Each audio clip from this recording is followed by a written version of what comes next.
It's much harder to know what you want, and it's much easier to figure out what you don't want. The idea of having a boss to me, doesn't make much sense. And that's too much. TikTok wasn't, I'm not sure, I don't think it existed. Your digital personal brand doesn't have to be 100% you. You don't become a C-level executive by just chilling. If you wish, I would ask you one question. What would that be? And how would you answer it?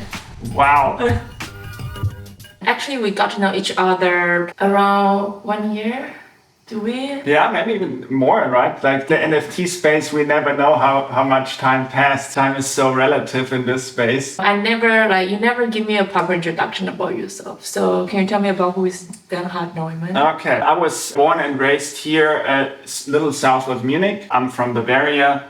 That's my home, and I really feel at home here. Went to school here, all that, and by sheer luck, my family, my mom, my brother, and we discovered golf when I was 8 years old, and I'm mentioning this because it changed my life significantly. We just stumbled into it, started doing it, and back then in Germany it was really abnormal to play golf, especially as a young person. It was very reserved for the supposedly rich and all this stuff, and we were none of that. We were just normal people. So golf wasn't crazy popular and lots of prejudice.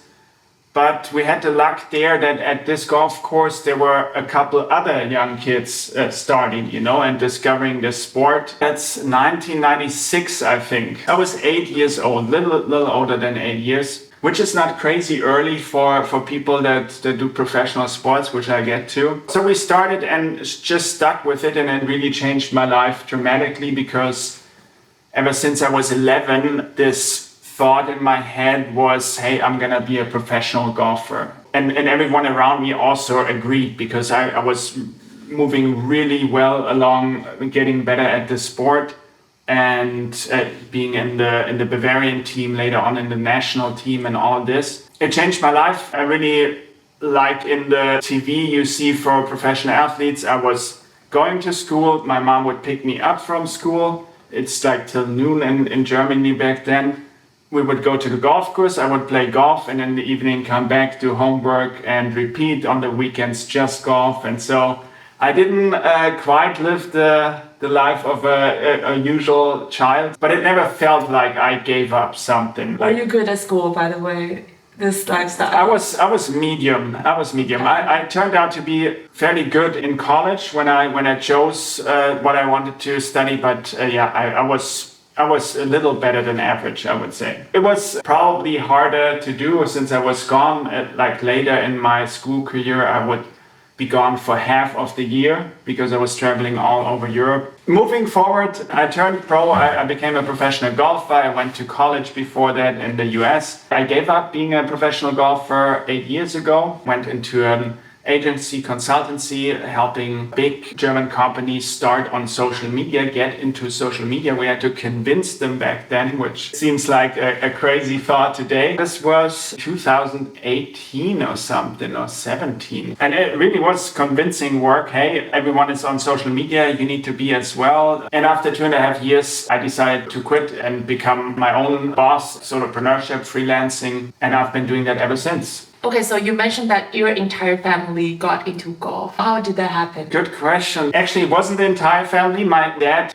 he resisted for a couple years, but my mom and my brother and we just started. It was fun. We just continued, and everyone was progressing really well and just enjoying it. And so my dad always said, I don't have the time for it. And at some point he said, okay, I'm going to start. And then obviously he became the most addicted of all of us. Like he was just golfing. And I mean, you play golf yourself.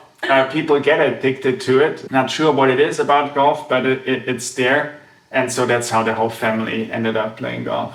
Crazy. And then did you hire coach or whatever for the entire family? Actually, I think my mom also took some coaching, yeah. But every now and then. But for me, it was till the age of 11, it was really as my family and we wanted that I become a professional golfer. It was clear, okay, you need a coach, you need someone to help you with. And I had that very early on, and I got into the to the Bavarian golf team, which was a big deal for me because we had this wonderful program. Really such a wonderful time. You know, lots of other young kids who have this dream, who are willing to work hard, who love this sport. And then in the winter, we had all this training camps every weekend somewhere in Bavaria and doing sports, doing other sports, playing golf, having a mental coach. I got very early into this wheel of being coached and trying to become a professional. Talking about childhood, because I saw a lot of reels and shorts on the social media, they mentioned that so the college girl, for instance, they perceive like golf is such a nerdy sport.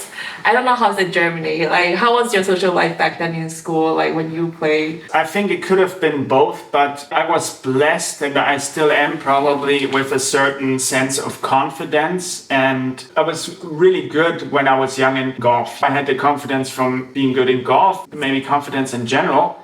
And so at school, other kids had the chance to mock me, but since I was so happy with golfing and like they just accepted, okay, he's a great golfer. You know, they never went into that direction because they saw how I am in peace with this. There was no way to mock me because I would have just laughed. Yeah, well, I love it and it's great for me. And I was the golfer in a positive way. Because you were so good. So how good? Back then in Bavaria, I was one of the two best in my age group. Yeah, became one of the best probably in Germany. And then later on towards the end of my amateur career also. Before I went to college, I was one of the best in the world, maybe in my Really? In my age group. It's hard to say. Back then we didn't have the world rankings. The world is big, right? But I won a very big tournament when I was 18, and also that year I played really good golf. I think in that year, fair to say that I was among the 10, 20 best golfers in the world in that age group. But it changes fast. What you can sum it up with is that I was definitely good enough that everyone around me would say, oh yeah, it makes total sense for you to become a professional golfer. You have the success, you've proven yourself, this career for you makes sense. And then you went to like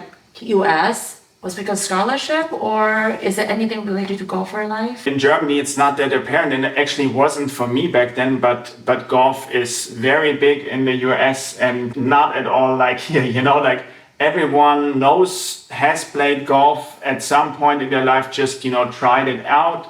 Everyone is aware that it's a cool sport. They're just more connected to the sport than here. You know, I would compare it maybe, I'm not sure if you can compare it because here in Germany, you're probably just very connected to soccer and maybe tennis. In the US, sports is everything. Golf is actually one of the sports that is highly regarded. I went there because in the US, in college, you have the chance to get a degree while competing on the highest level. I went to Oklahoma State University, and at that time and still today, it's probably one of the top 3 colleges for golf in the US. So that is a big deal. Very proud that I went there and had the opportunity to play alongside really great golfers who turned out to be wildly successful professionals. One, for example, is Ricky Fowler. He's played the Ryder Cup several times, won on tour many times, won for many, many years. He was probably top 10, top 20 golfers in the world.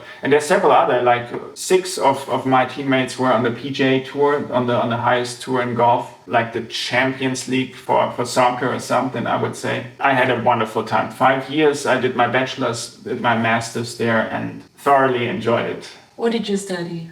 I studied first marketing in my bachelor's, and then I did a master's of business administration, so MBA for my master's degree. Okay, so back then the marketing taught at a university, did they teach you social media marketing or not? No, it wasn't. For real? It wasn't. I can vividly remember. So it must be my first year of college, 2007, and I think 2007 was the year that Facebook was invented. So I don't think it existed before that. There were some kind of platforms right here in Germany, also very small, similar concept, but not at that scale. No, a good question. I don't think it was ever even mentioned in marketing, even over there. But Yeah, I think I was lucky to study marketing in the US because they're just good at it. And my theory for why they're good is it's a service society in the US. Like everything is about service. Over there, people are crazy nice to you in restaurants and you think, hey, what's this fake niceness? No, it's not fake niceness. It's a service spirit, you know? It's like, hey, I'm making my money here. This is a customer. I'm going to be nice to this customer so he or she has a good time. It's very different in Germany or in Europe or something. I feel like there it's more like, I'm here. They can enjoy their meal. I have to work. Whole different perspective. And from there, since everything is service, I feel like everyone thinks a whole lot different about marketing and also has a much more an eye for it. I don't know, like that's my only explanation, but in my observation, people like American companies, they're just so much better at marketing. That's really American dream kind of, you know, because if you work hard, you have a chance to succeed, no matter in which class you are at in the society. I think that is kind of like related. Next question to you would be, you were so good in university, you enjoyed a bunch, right? Like golfer life. And then you didn't have the education of social media marketing. And then what kind of mindset of the golfer you brought into like workforce when you entered the first job?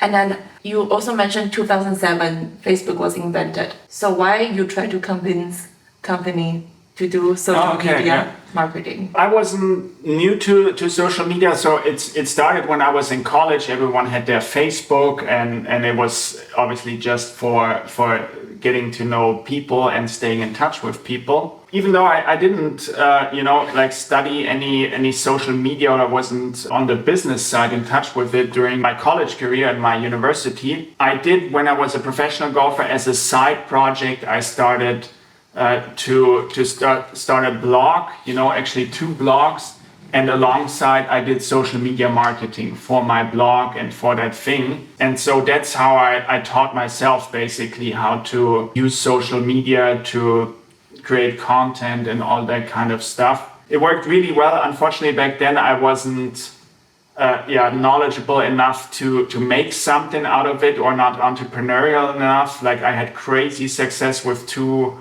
projects. I did a fitness tracker test website, which had really a lot of visitors. And then the same for Amazon Alexa, both which I thought was a trend and turned out to be a trend.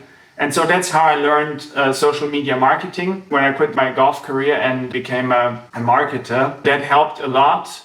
And also, I have to say, I think with consultancies or agencies in general, those are things you probably can't learn. So you have to do them. And nowadays there might be a university course, this social media marketing. Back then it didn't exist. And so everyone was in the same boat of just, okay, let's hope we're smart enough to figure this out, and then we can help our clients. And that's what we did. And I think we did a pretty good job. That's how I got into social media. Okay, take me back to the day that you decided to quit your golfer career and then, okay, I'm going to do marketing. I got lucky because it was this movie-like moment for me. I didn't find the success as a professional golfer that I hoped. As I told you, my amateur career was quite successful. That didn't happen for my pro career. There's many circumstances. In the end, I don't think I was the right person to do professional sports, just in terms of how I want to live my life, what's necessary to be up there. But why? What was the specific? You need to be extremely single-minded.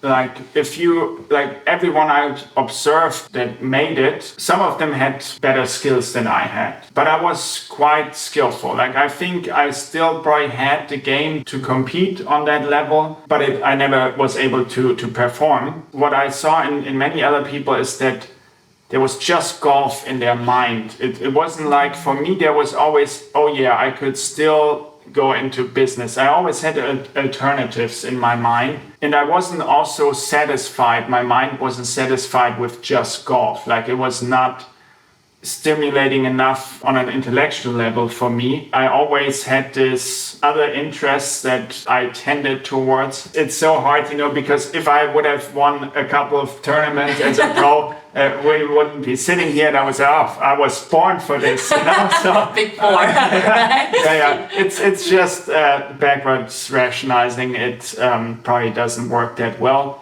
But a couple of factors. You asked me about the day. There was a specific day. I think there was a build-up to this day. I can vividly remember I was in Italy on a tournament near Milano. So I had played, and then after your round of golf, you go back to the practice area and work on your game for the next day.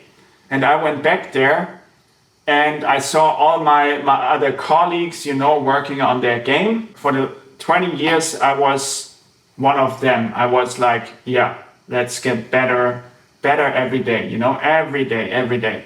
And I walked there and I looked at them, and somehow I didn't feel I was one of them anymore. I didn't want to get better anymore. I tried it all.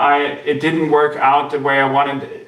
I just knew I didn't have it in me anymore. Like, obviously to 90% and maybe to 95%, I still had it in me. But if you want to be a professional athlete in anything, you need it 100%. You cannot have 95% of you wanting it. I just knew I didn't want it 100% anymore. I was struggling with my mom in that case because sometimes my parents came along just to enjoy it. And I told my mom that I'll be quitting, and I quit it. I never, played a tournament again in my life. I quit. Yeah, the next day it was over. I don't regret it at all. Like I'm so thankful that I got to quit on my own terms. I didn't have much money back then, and so it could have been, I can't really afford to go another year. I need to start working.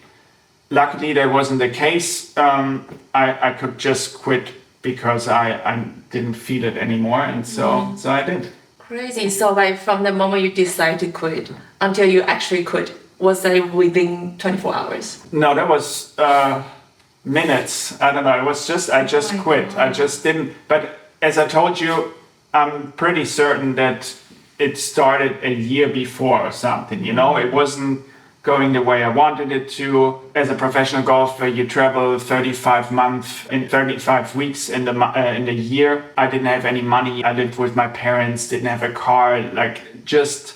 There was little life outside of golf and just not advancing, I guess. You imagine your life to advance, and my golf didn't advance either. So I think it started way earlier, but once I felt it in my heart, I just quit. How does it feel like the first day you were at work after you quit in golf? I definitely took everything I learned in golf, and golf, for those you don't know the game, it's so much about working on yourself, and golf has made me a tremendously better person in business. I had all the advantages of that. Me personally, I'm not a person to regret or to look back really, so it never was an option to compare it to golf. Golf was in the past. For me, professional golf, I just took on the new challenge. Just like I had with golf, I just, now this is my new golf, and I'm just going to try to excel in it. Name me 3 top takeaways from your golfer career to workforce, because you mentioned that it brought you a lot into your business world, right? Yeah. Top 3, okay. So what I learned from golf that really was and is applicable to business, I think the first thing is in golf you learn that it's not fairness. People expect something to be fair, and it just isn't. Like in golf also, you work 6 months, then you go to a tournament, and then the grass is just in the wrong position. Oh, true. But that you're taught in golf, to accept it and to go with it, to work with it, not expecting fairness, but creating your own luck kind of thing. And I think that really translates to the business world, where you can easily get hung up in how things should be, how you should be treated, and how things should play out. and then they just don't. So that was definitely one of the things that was quite helpful to me. Another thing is probably me striving towards becoming good at something. I was always so in the habit of trying to get better every day. I definitely just brought that into my business approach, where I didn't want to do my job. I wanted to do my job better every day. That helped a lot. And I'm not sure if there's some true learning for anyone out there, because it's just, being in the habit of trying to get better. I'm not sure if you can teach that.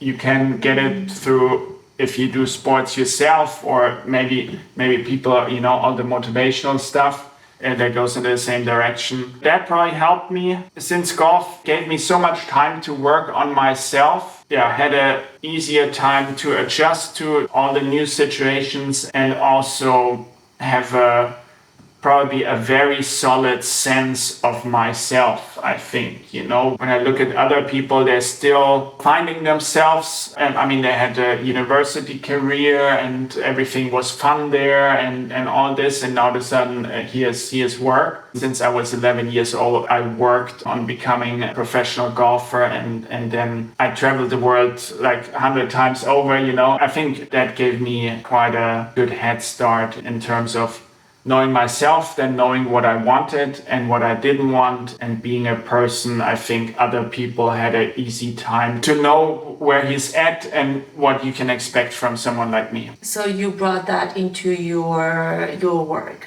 basically. So you work at this consultancy for like 2.5 years, if I'm correct. Correct. I stopped you a little bit. So how was this 2.5 years taught you? What was the most exciting project you worked on back then? Yeah. What did it teach me? 100 things. Like, I didn't know business, not from the inside. I was always very interested in entrepreneurship and all that, like day and night, read the magazines, Business Insider or whatnot, Fast Company and podcasts and all this. There I actually worked with a lot of clients, and in this case we got really exciting clients. We had BMW, or the company still has probably, as a client, and so here you are just getting started, and all of a sudden you work with like a really big and exciting brand. That was really cool. You asked me what I learned from it. Working with other people. As a golfer, it's an individual sport, but also I was always part of teams. I was part of the Bavarian team, of my club team, national team, college. As a professional golfer, there was no team. It was just yourself and other colleagues, which are very friendly with each other usually, because we're all in the same boat of trying to get better. And the cool thing about golf is that not a coach decides who's going to play, but you can decide, and it's always the result that counts. It's not, I like him better, or he's more handsome, or anything. Doesn't matter. The ball needs to be in the hole and as little shots as possible. And so competition is there, but I feel like a very cool sense of competition, because it's easy to know who's better that day. Who has less shots today? It was you. Okay, good for you. Tomorrow I'm going to beat you, but today you were better than me. So I really learned to work in teams, how much joy that also brings, not to do it alone, but together with other people. I learned a lot what I don't like. And I think that's so important in life and in your development, to understand it's much harder to know what you want, and it's much easier to figure out what you don't want. And I figured many things out in those 2.5 years where I knew, okay, this is not how I want to work. And it didn't have to do with the company or anything. Awesome company, really loved my colleagues, still today friends, and with my boss I'm friends and all this. It's just more, hey, this is not for me. I knew it wasn't for me the minute I walked in, because I just knew the idea of having a boss is, to me, doesn't make much sense. Like, I never had it. I was always self-reliant. It was always my performance, but also my fortune then. If I was good, I had all the benefits from it, and it was my doing. If I wasn't good, it was also my fault and all that. And I enjoy that kind of control, and to give it completely to someone else, how much you can succeed or what you should do in a day, is a concept that I never got really warm to. Yeah, I think like some people just have the personality to be more entrepreneurial. Some of the people tend to like be more of like a corporate kind of person. It's no right or wrong, right? It's just like how this personality has built in the past few years of this person. 100% agree. And, I always looked back, not always, but sometimes I look back at my friends from college and they become this famous golfers. Then you could always think, hey, why not me? I was with them. I was similarly gifted somewhere where it's just better. And then I thought, okay, so now you're this famous golfer and all this. And then I realized, hey, that's not what it's all about. Like, am I enjoying my life? Am I living a good life? And I could answer that with yes. That's why it's totally different for everyone and really doesn't matter. There's no better. Like, is it better to be a highly successful golfer than being an entrepreneur? Not really. It matters if you live a life that you enjoy and you find fulfillment. And so everyone finds it somewhere else. Perfectly fine. Would be also a crazy world if everyone would be an entrepreneur. Then, damn, that's too much. That's too much. Probably. Yeah, but like Ricky used to be my golfer crush actually. Just wow. yeah, Okay. used to. I mean, because he looks nice, But that's it. Joke aside. Okay, so take me back to the day that you figure everything, not everything out, but like basically you knew what you didn't like so much. What was the day you decided to quit? Okay, right now I wanted to become a entrepreneur or solopreneur. You tell me which one you prefer. But take me back to the day and then which one you prefer. There was a specific day. So it was, again, with my golf career, it was in my mind already very soon after I started. Actually, maybe a year after I started my consultancy. Hey, okay, I think my path goes different ways. I'm not sure exactly when it started, but there was this period of, okay, how could this look? And I'm a very visual person, and also if I can see something in my mind, if I can imagine it, if I can, oh yeah, this is what it's gonna be like, then in my life so far, it was kind of not easy, but I always found a way to get there. If I could see it, that was the hardest part for me, to actually see, okay, what is my business work life gonna look like if I quit now? How am I gonna get a client and all that stuff? How am I gonna make money and all this? And it took me months and months probably to see it. Then I was on a hike with my best friend Aaron. We talked about it and he gave me ideas, and then all of a sudden I could see it, Oh yeah, this is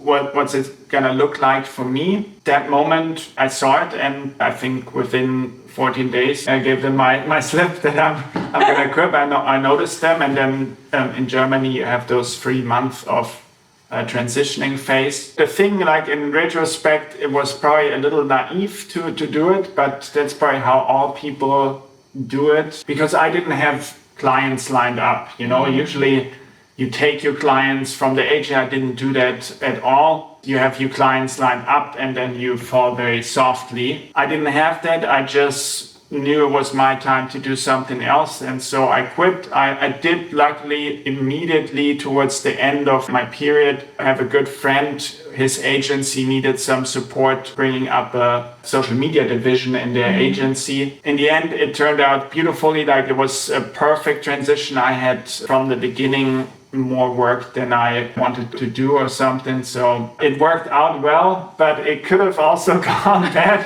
I was more of a, not I just quit and I'm so angry at you. I could see the next thing. I was ready for the next thing, and so I did it.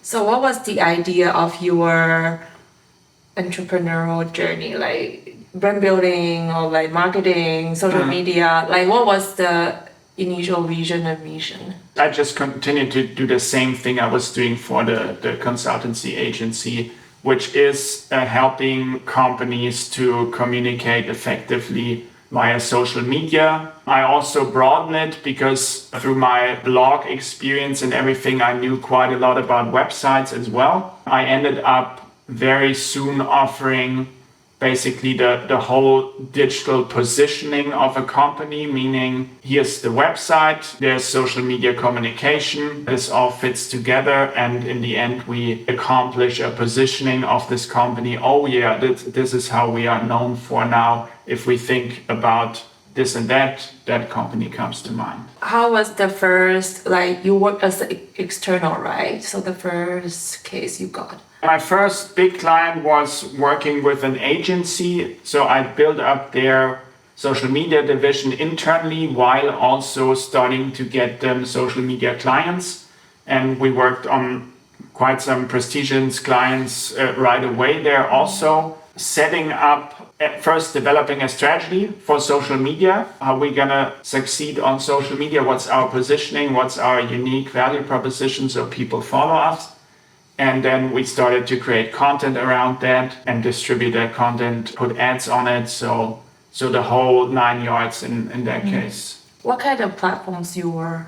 Mainly Facebook, Instagram, YouTube also. TikTok wasn't, I'm not sure, I don't think it existed yet. Twitter always was for, in Germany, I don't think to this day it really caught on. So, and LinkedIn also. We didn't heavily emphasize on LinkedIn back then. It was more Facebook and Instagram. And to say that for what I do, it's the platforms really don't matter to me as much. What matters is where the attention of the people is. Like if everyone is all of a sudden tomorrow on X, formerly Twitter, then I'll be there. You know, like it's not for me to choose where the attention is. It's for the people where they want to spend their time. And so we always had this approach of, okay, we're gonna be strong where the attention is. If it moves, we also have to move. With content today, often you can repurpose this for different platforms. Probably, I mean, you need a real focus on one to be great, right? Like if you put the same content on all the platforms,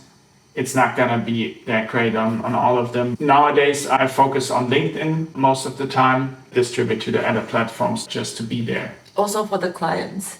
Yeah, for the clients, yeah. I mean, if you're a corporation, a company, like LinkedIn had such huge success, and I really feel like the attention of the business people is there. It's a monopoly, really, you know, like there's no other company, no other platform. If you say, okay, business network, it has to be LinkedIn. And it works really well. We might get into this later on, what works well on LinkedIn now, but it works well for the companies that I help. So LinkedIn right now is pretty hot. Can I conclude that your LinkedIn clients right now are more like B2B? Because if your client is more like a consumer products or like they are facing B2C, does it make sense to be on LinkedIn? I did both. Right now, I only have B2B. I mean, I have mostly personal branding clients, meaning people that communicate on LinkedIn to further the attention for their business. Back then, I did a lot of B2C,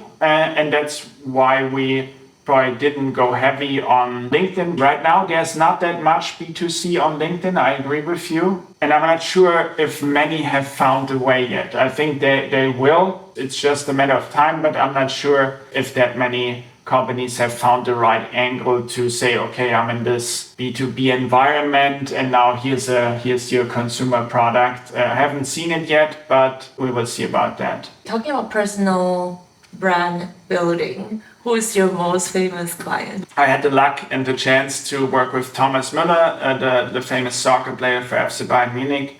And we've been working for over 5 years now. One of my first clients when I turned entrepreneur. That's been a crazy ride. Obviously, he has more than 50 million followers over all the social medias, 18 million on Facebook, 14 on Instagram. Crazy. Like really crazy. I think I added a lot of value to the whole thing, but I have to say he would have been totally fine without me also. You know, like he's just so talented in expressing himself, in being funny, charismatic and everything. I helped strategically, especially and on many little things, but overall, I think Thomas Müller would have been perfectly fine without me.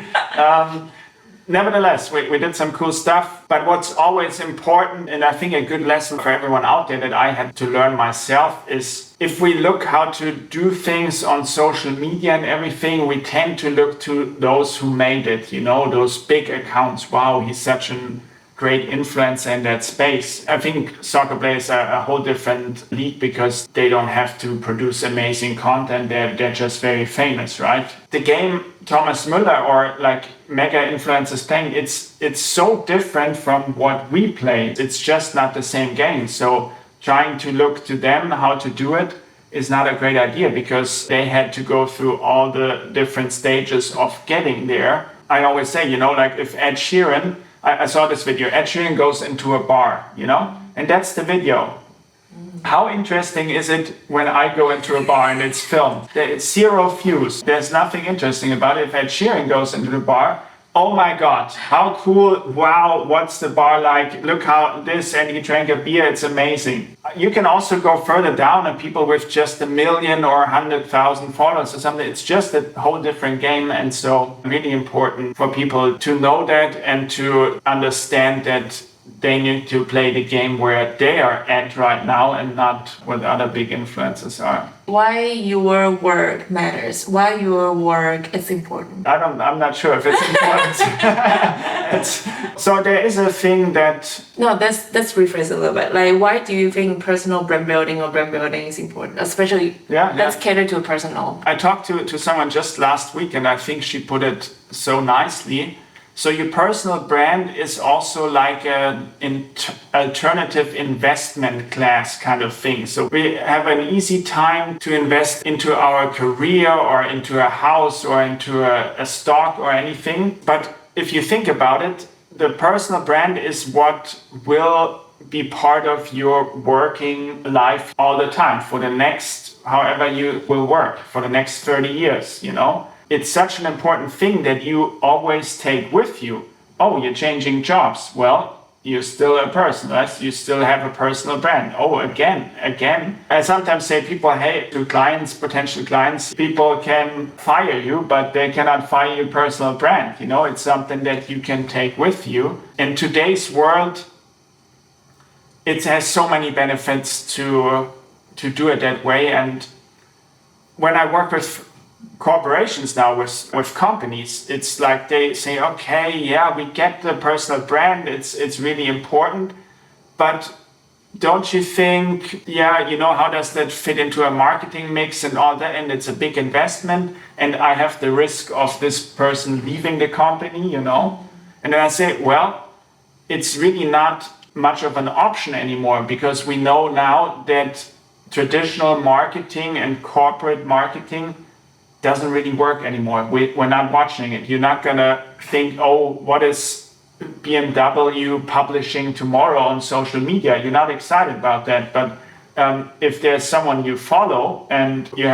see content from them every day, oh yeah, what is she gonna think about this certain topic? And that's where we get interested. That's where a story is. And so in today's world, I think it's not optional anymore for corporates to say, oh yeah, let's build out the personal brand of our CEO or something. It's more a necessity. We have a hard time reaching people with other means, There's so much competition for attention. It's so much more exciting if there's a personal story rather than a press release from a company. And so I think marketing has really shifted there. That's why I think personal branding is really important. And on the other hand, it's just a beautiful thing. So why do I do it? And why it's really close to me? Looking back, it makes so much sense for me also, because I feel like personal branding has very much to do also with personal development. I've been doing that for, 25 years, ever since I was 11, it was, okay, I'm going to work on my golf game. I'm going to work on my mental game. How can I be a more composed person and all this stuff. So I've always done that. What I enjoy working with personal branding clients is to find out who they are and see what's exciting about them and what's special about them, where's their excellence, That's what I love to find out. Oh yeah, you're really good at this. And this is where you're outstanding, and bringing that out also in communication is a beautiful process, not for me, but also for the person. They discover, oh yeah, true. Like I just had 2 discovery calls, I call them, where I really talk to the client for 2-3 hours and just get to know them. I think it's such a cool process for me, but also for them. Oh yeah, this is my goals. Oh yeah, this is how people perceive me, how I want to be perceived. This is why I like certain things, why I don't like them. And it's a very personal work, and also I think adds a lot of value to the clients, and I enjoy this finding out what makes them special and then communicating that, because we all think we're special. I'm not sure if it's accurate or not, but I really think you can certainly learn something from everyone, really. Perspective is the most interesting thing. I listened to this Lex Friedman clip or something, and they asked a spy. He was a former spy, like the real deal. I'm not sure what he did, but he said, okay, what have you learned in being a spy for 15 years? And he said perspective. And what he meant is that your own perspective, there's nothing to gain from. Your own perspective, you look at the world a certain way, and you already know how you look at the world, and so there's little to learn. And I guess it makes sense with being a spy, right? Like now he has to, okay, what's the perspective of the person that I'm trying to fool with being a spy right now? Finding out the perspective of other people, that's where you can learn. This is how they see it. This is how they think about it. That's what I find so interesting. That's why, like you, I also have a podcast and do that, because this is your perspective on the world. How interesting. I never knew. And that's where you can learn. You mentioned like Thomas might be like completely fine without you even, because he has this natural kind of like charisma and whatever. Have you ever met anybody who wanted to do personal brand building, but they are just not marketable? Good question. Not yet. Like I have 5 personal branding clients. I think I do personal branding for C-level, usually for executives or someone like Thomas. My experience so far, like there's always some things that you don't become a C-level executive by just chilling at work, right? So there's some personality. That's where I come back to.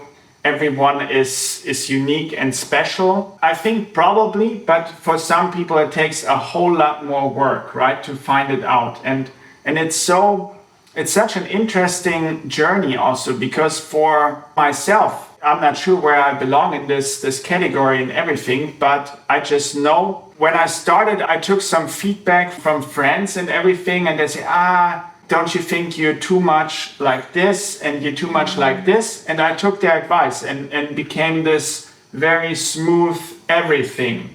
And that's totally wrong. Like that's how you not become a personal brand, because that's extremely uninteresting if you're just very normal, very average. The average doesn't interest. And I think you can be an average from society, society, okay, this is an average job, but I think you can still find that special thing in you. And that's where I think everyone has it. I'm very certain that everyone has some interesting perspective on life and on business and on their work that you can work out. But for some people it's closer. Oh yeah, I can totally see it and grab it, and here you are. And that's what we see sometimes on social media, right?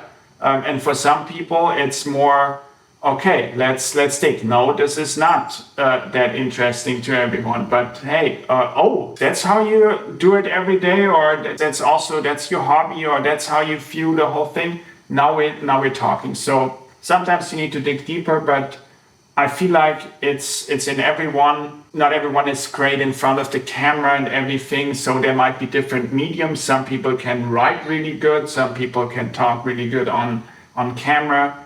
I think you can learn it all, but you always probably should play to your strength. If you're just really good at writing, go for writing. That's how I see it. So I might run into someone where I say, hey, we might not get there soon enough for you to see results, but so far it's all good, I think. Yeah, I think because I almost born with social media, since I get a phone, I had Facebook, and then soon everything came up, right? And then I recently, what I've observed on Instagram, for instance, which is my one of either LinkedIn or Instagram are my kind of go-to. And then on Instagram, right now, like algorithms are prioritizing short form content, right? To kind of like see how many times your video is played and whatever. I was just so sick of people posting this 5-second content without meaning. And then like I was like, okay, guess what? I'm just gonna post a 5 minutes video and talk about real shit, real things, what happened in my life, what was my struggles and whatever. And then guess what? The play wasn't so good, performing not so good, but the likes is like 600 compared to normally I get like 200, 300. So I think nowadays, even though major platforms are not prioritizing the best way that can help everybody, but still, if your content is standing out enough, meaningful enough, sincere enough, I think you can still get attention from the public. That is what I see. And also, like you said, like don't be normal, don't be average. I don't want to just like dancing in front of a camera and then show people my outfit of the day, So I think that is something I can agree with. Like have your own unique selling point, right? To add to that, I think we're too fixated on the numbers. The other day, I tried out a new format on LinkedIn, and then I asked my friend, hey, do you think anyone wants to watch it, Aaron, was it Aaron? My friend was not Aaron in this case. Benjamin, if you must know. Okay. Shout out to Benjamin. And so he said, I like it, and hey, it doesn't matter. Just only your next client needs to see it, and it's not for everyone. And I really think that will be the next big trend, I think, on social, because playing that game of, more likes, more clicks, okay, there's an aspect to it that you need to just take on, because if no one sees it, nothing happens, right? But in the end, it's much more interesting to consume content that you just really enjoyed creating and that meant something to you. And that might be less people otherwise would have watched your dancing videos, but it's the right people. Who do you want to reach? Do you want to reach people that swipe through a dancing video and then are gone? Or do you want to reach people who are willing to listen to you for 3 minutes and, okay, what does she have to say? I think really it's not always about quantity. You still need to play that game. I get it. It has a lot to do with social proof and all that stuff. But I think we will tend towards more what's really meaningful, content to the person, and that's where they find their excellence, right? Like that's where you find this, in 5 years it will say, yeah, of course, but now it feels like, everyone is doing this, and I'm not sure, it's not the popular thing. It might be if short form videos like Alex Hormozi are your thing, do it, But if you're more the deep talker, then you do those longer talks or podcasts, and all of a sudden, now everyone loves Lex Friedman and Tim Ferriss,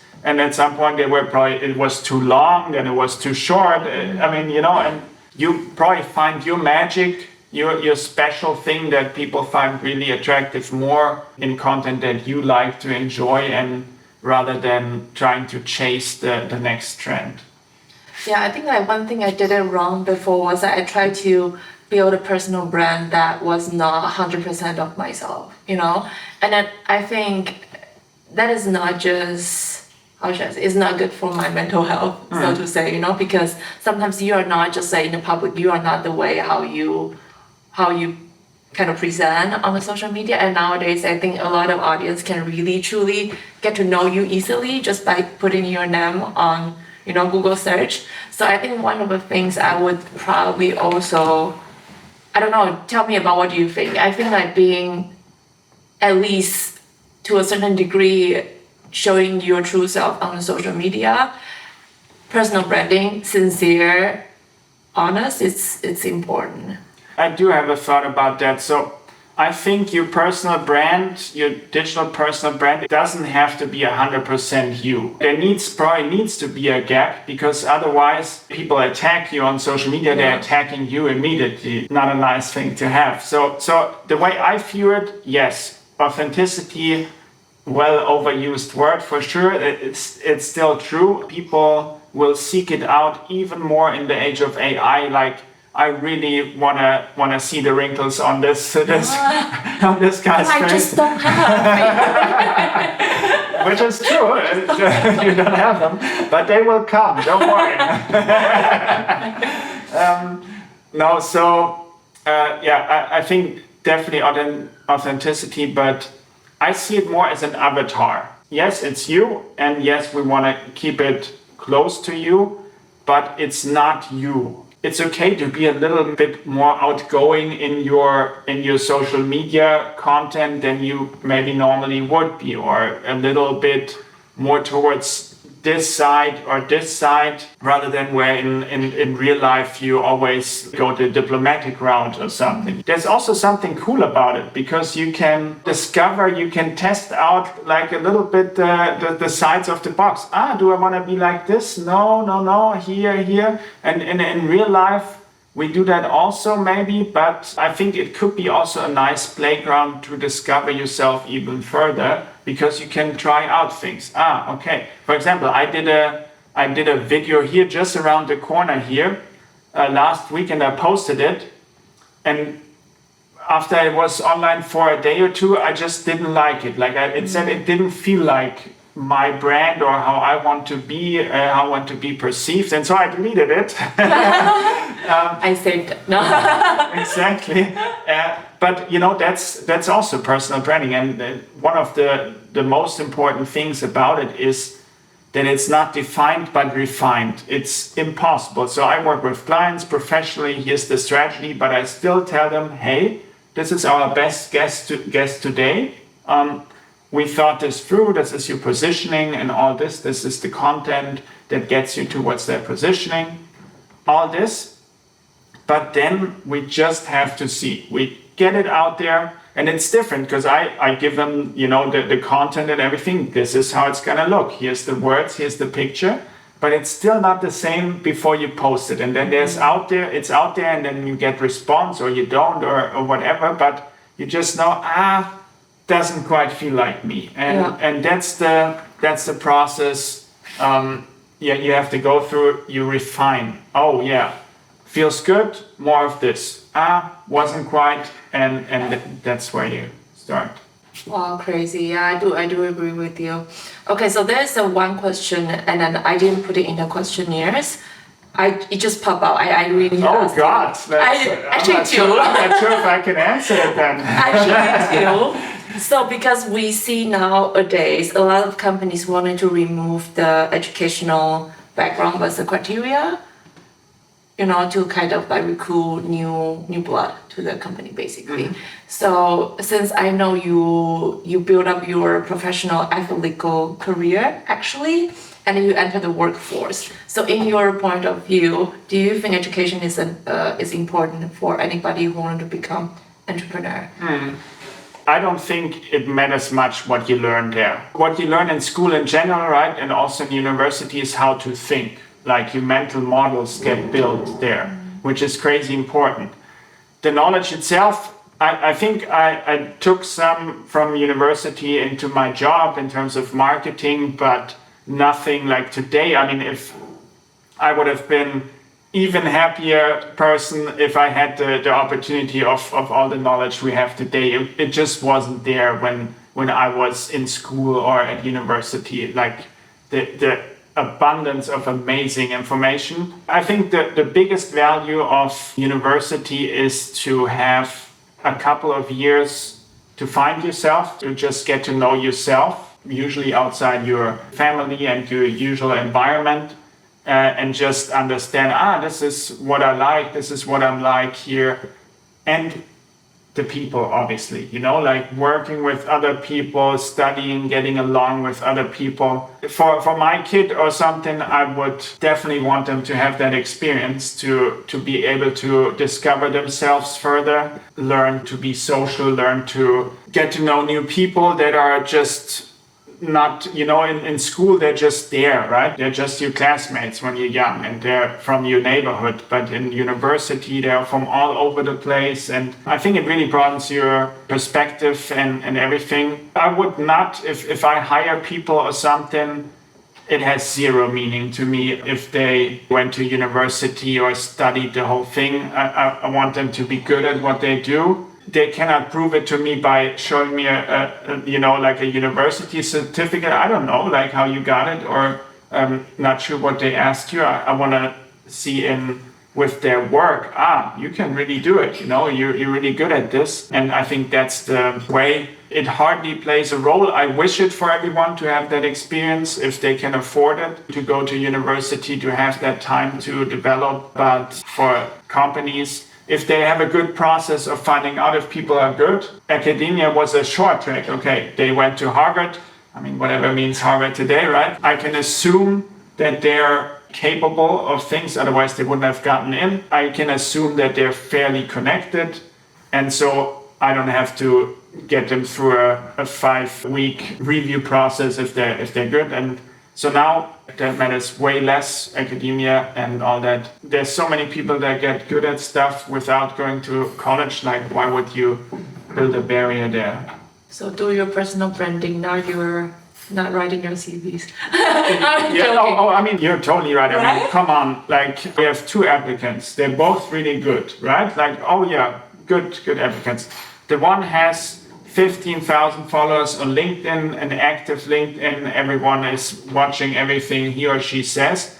And the other one never, ever did anything Show with their brand. how skillful this person is, right?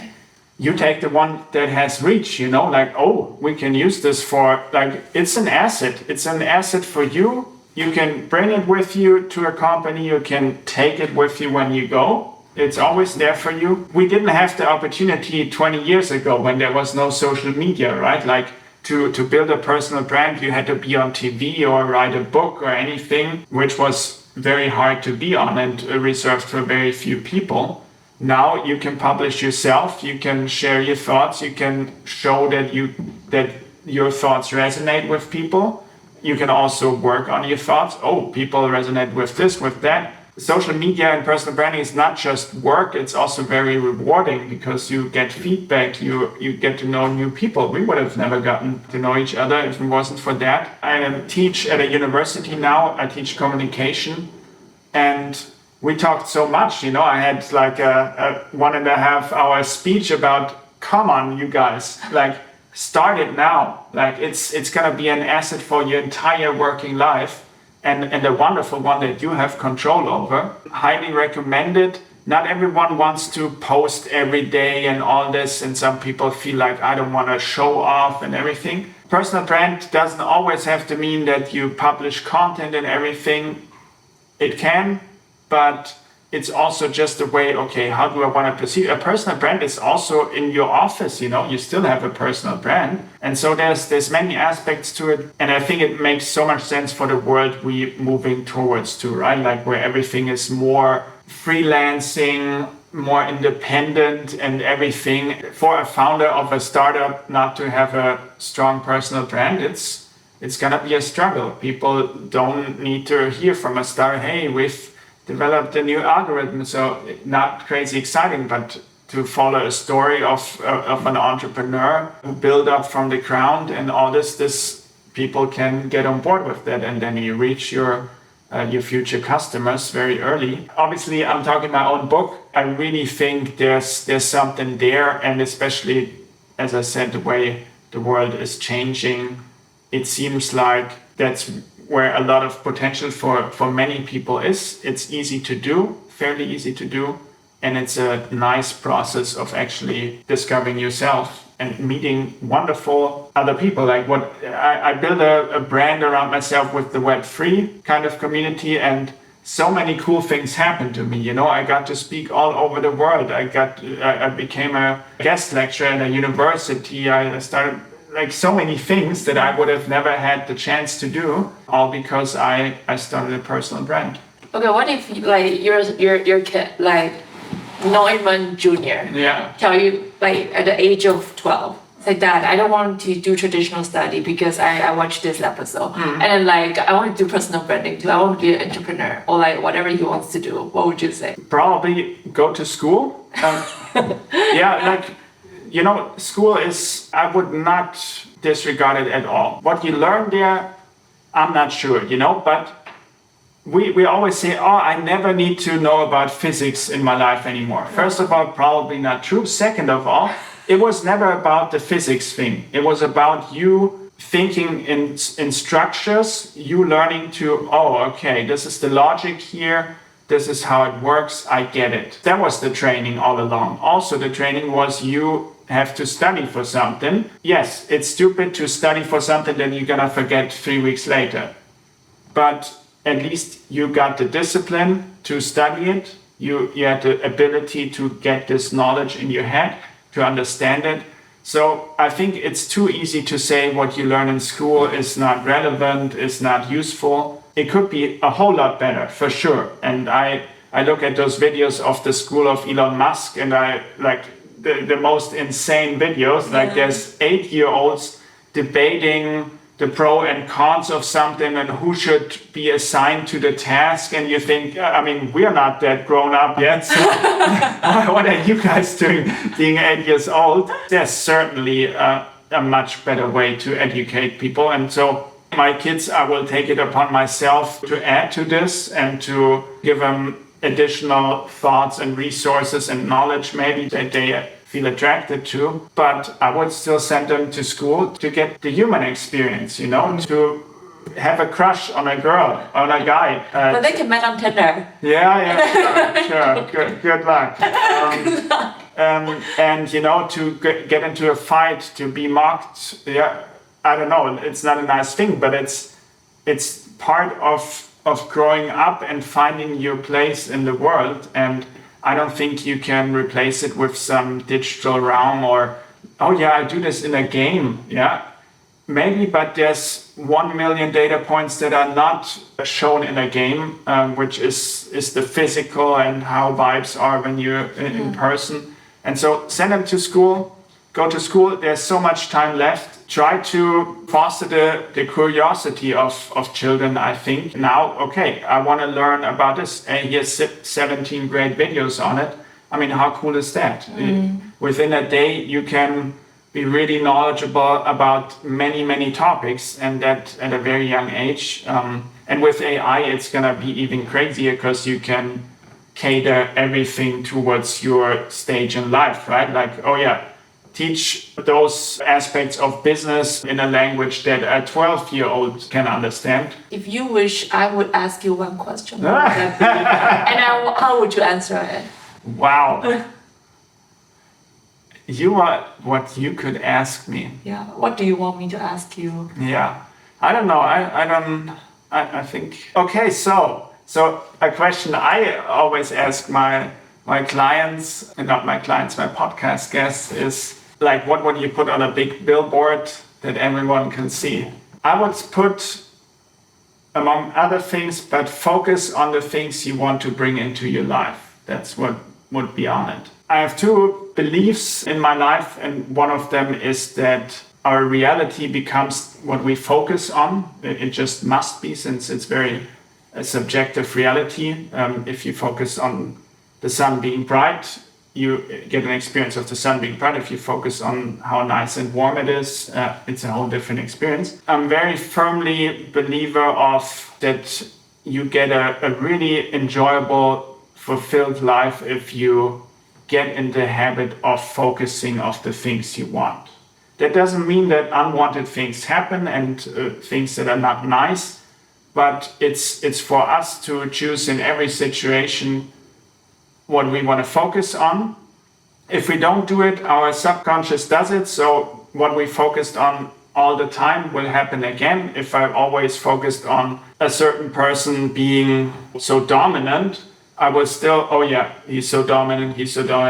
But if you start, okay, what aspects of this person are really enjoyable? Oh, very caring and stuff. So, oh yeah, let's focus on that. So focus on the things you want to bring into your life is, I think, extremely overlooked superpower that has immediate benefit for you. It's gonna work in the next minute for you if you want to. You say, okay, what do I want from the next hour of my day today? Yeah, what do I want to focus on? What's nice about it? What could be a positive thing? So you sit there at work, oh God, but you can start to look for it. And when you start doing that, all of a sudden you walk through the world and you pick the beautiful things that you want to see, and you would do it anyways. You know, it's not like I'm gonna ignore reality. Reality is always there, whatever reality is. There's probably no one reality, but we subconsciously then focus, oh yeah, it's very dirty here in the streets and stuff, and the other person walks around, oh, look at this amazing building, how wonderful. And so that's where the hack is. You can choose what you focus on. You can bring many beautiful things in your life. Thank you. Thank you. That was a lot of fun. Think about like in this like entire conversation, I think you give a point of like no matter what you're doing right now or what you are learning at the school, it's a training of like in a society or logical thinking. Just do like be determined of what you are doing, and then like in the end, no matter what you choose to focus on or what you're good at, put it out there and then showcase it, build your brand out there, and then just kind of like do it, right? Of course, think twice if you want to post some not so nice pictures, but personal branding is really important. So yeah, that is what I learned. And do you have a final touch? I'm contemplating this for many weeks now. The point of experience, I think you said. And so there's absolutely nothing that can substitute for experience. And you don't want to hear it when you're young. I was a young kid, and my parents were always very open and allowed me to, argue with them and my perspective and all that. And I said, and I thought I knew it better than them. And they always said, young man, I've lived 60 years or whatever. I've seen a lot of things come and go. The point about experience is when you have knowledge, oh, I know how this works. That's a teaching from someone else. It's not your reality yet. You haven't experienced it. When you actually have done it and experienced it, then it can become your truth and your wisdom. Because before that, I had to accept, okay, this is how it works. This is how a video on social works. I learned it. I got the knowledge. But only when you do it yourself, then you understand, oh, this is what it took. This is the experience. I cannot emphasize enough, and I think you said it beautifully. There's so much value in experiencing things and trying things out, learning from that. Then everything becomes your own truth. This wonderful quote, I cannot repeat it, but in a book about failure, like if you never fail, then you just take on goals of someone else. It's not your goals. If you say, okay, I want to become this, there must be something in your life that pushes you towards that. And often it's, oh yeah, I don't want that. That didn't work for me, but I want to be better and all this. And all of a sudden it's not someone else's goal. Oh, wouldn't it be nice to be a doctor someday? But you experience something and then, oh yeah, this is what I want to do with my life. Experience the world. It's beautiful. It's really a nice, amazing place. The only thing that really gets you towards where you want to go, I think, is experiencing, putting yourself out there, and then learning from it. Learning by doing. Yes. Failure is the mother of success. Correct. So, sounds good. Thank you so much. Thank and you. Then, to be honest, conversation can go on and on and on. I have so many questions, but hopefully we will have you next time for sure. Happy to come on. Thank you for having me.